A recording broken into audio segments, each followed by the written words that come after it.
What type of things do you like to read? Or do you even read anything else? Well, every morning I read the back of the cereal box, if that counts. No, I'm talking about real books. Well, yeah, I'm a fan of Eric Jerome Dickey, and I like Eli Wiesel. He has a book called Night that I read, I think, in a day when I was in 8th grade. I like a little bit of Stephen King. I'm not really big on the horror stuff, but more or less things that can teach me stuff. I like Chancellor Williams, The Destruction of Black Civilization, Alex Haley, of course, and all the classics.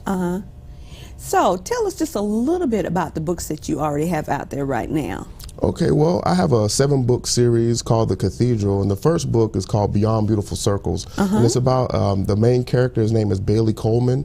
He's an Iraq War vet, you know, his derivative of my life. So he's an Iraq War vet, and it's just his coming-of-age stories. It tells about his loves of violence at a young age, his love of women, his love of mischief, his love of creativity, and it's a story where it takes you from him going to his wedding to the cathedral, and then he just reminisces on all his past loves, and he explains why he fell in love with certain things to his brother. But it has a twist.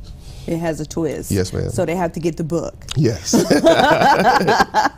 And you have a second book. What is the second book about? Yes, ma'am. It extends from the first book, and it's actually called Palaces of Glass and Stone, and it's a Christian commentary.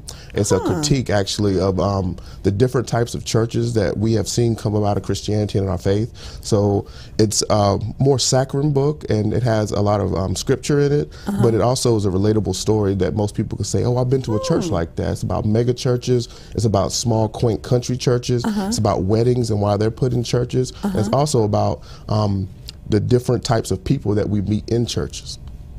The different types of people we meet? What do you mean by that? Yes, a lot of social issues nowadays deal with political issues, and a lot of times we think that there's only one type of people in our church, a monolith, but this book explores that there are different types of people with different lifestyles in your church.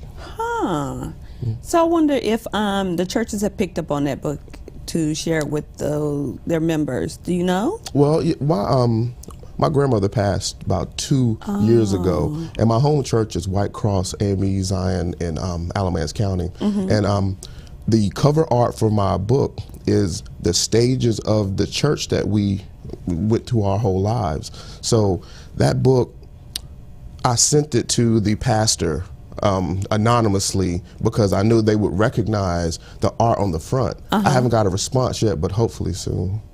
I think you will. You know, we're going to take a short break. When we come back, I want to ask you some more questions about writing. Okay? All right.